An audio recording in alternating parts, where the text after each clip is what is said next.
In the shadowy alleys of political intrigue and power struggles, the story of Salvador "Bubby" Dacer and his driver, Emmanuel Corbito, unfurls like a chilling episode straight out of a true crime documentary.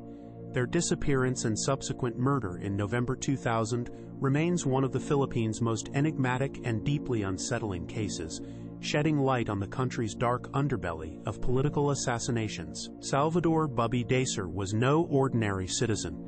He was a prominent and influential public relations strategist, known for his close ties with the political elite and his role in shaping public opinion.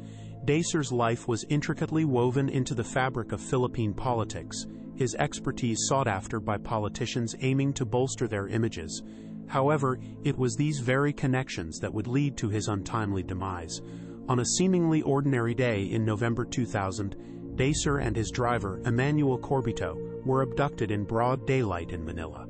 Their charred remains were later discovered in a secluded area in Cavite, sending shockwaves through the nation. The investigation into their deaths quickly pointed towards a complex web of political motives and personal vendettas. Initial suspicions fell on high-ranking officials within the Philippine National Police, PNP. Specifically, the now infamous Presidential Anti-Organized Crime Task Force, led by then-Senior Superintendent Michael Ray Aquino. The motive: alleged connections between Dacer and opposition figures, with theories suggesting that Dacer possessed damaging information about key political players.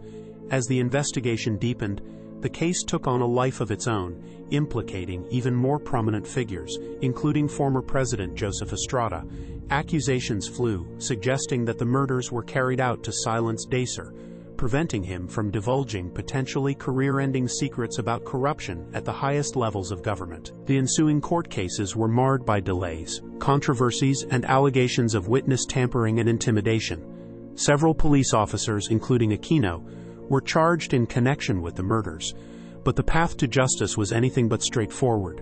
Aquino fled to the United States only to be extradited back to the Philippines years later to face charges.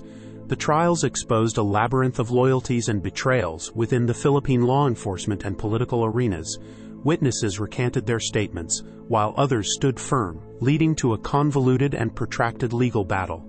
In the end, some suspects were acquitted due to lack of evidence, while others faced convictions, though debates about the true masterminds behind the murders persist. The aftermath of the Dacer-Corbito case left a lasting impact on the Philippine justice system and its political landscape.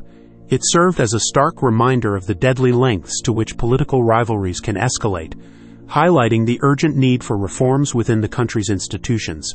The case remains a poignant symbol of the fight against impunity and the ongoing struggle for truth and justice in the face of overwhelming odds. To this day, the Dacer-Corbito murders are referenced in discussions about political violence and corruption in the Philippines.